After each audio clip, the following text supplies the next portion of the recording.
Boa tarde, nós estamos aqui para fazer o trabalho proposto pela professora Anne, que está nos dando a matéria de tecnologia e produção de sementes. O trabalho proposto por ela é fazer a diferença sobre a monocotiledônia e a dicotiledônia. Eu sou o João Vitor de Souza Guilhermite e nós somos do 9º semestre de Engenharia Agronômica. Boa tarde, como dito do meu amigo, a gente está aqui para fazer o trabalho da professora Anne. Meu nome é Guilherme Henrique de Souza Viveiros e eu vou explicar a parte da cana e ele vai explicar a parte do café, que foram as duas culturas escolhidas para a gente estar apresentando. Bom, eu fiquei responsável por falar da dicotiledônia e a espécie que nós escolhemos aqui é a Coffea arábica. E eu vou falar algumas características dela, depois o Guilherme vai falar da cana, que é a monocotiledônia, para citar algumas diferenças entre elas. Vou começar falando das folhas. As folhas do café, elas são dorsiventrais, elas se diferem em parte de superior e parte inferior, nas quais elas têm a diferença.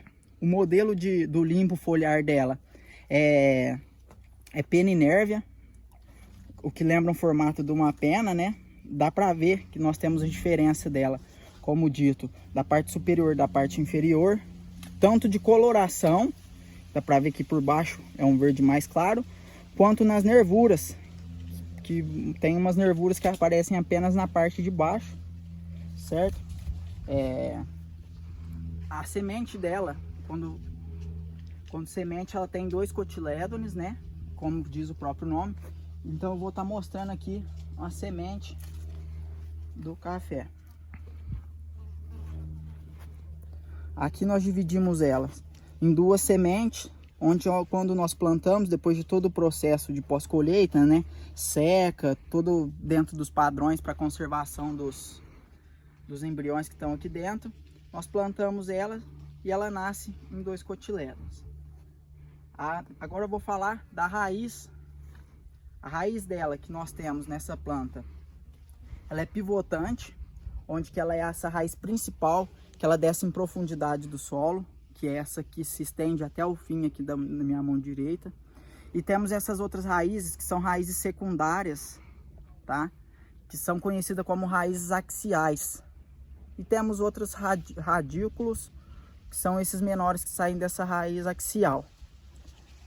O caule dela, as veias que transportam as seivas, elas são dispostas bem superficialmente aqui, quando a planta está maior, mais perto da casca, né, mais para o lado de fora do que dentro, no sentido em que a planta cresce.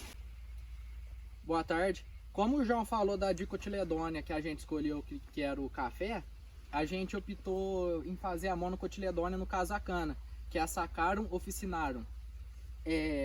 A monocotiledônia tem um sistema de raiz fasciculado, ou em algumas literaturas que também é chamado como cabeleira, que é um sistema muito disposto, diferentemente da dicotiledônia, que é uma raiz pivotante e tem as raízes secundárias do lado. Essa não, essa é direto do caule, ela já começa a se formar. O sistema do caule da monocotiledônia, ele é bem disperso, ele não segue um padrão como o do café, certo? O sistema de folhas da cana são um sistema isobilateral, ou seja, tanto um lado da folha como o outro tem as nervuras paralelas, uma à outra. Tanto a questão de coloração é praticamente a mesma e as nervuras paralelas seguem o mesmo padrão.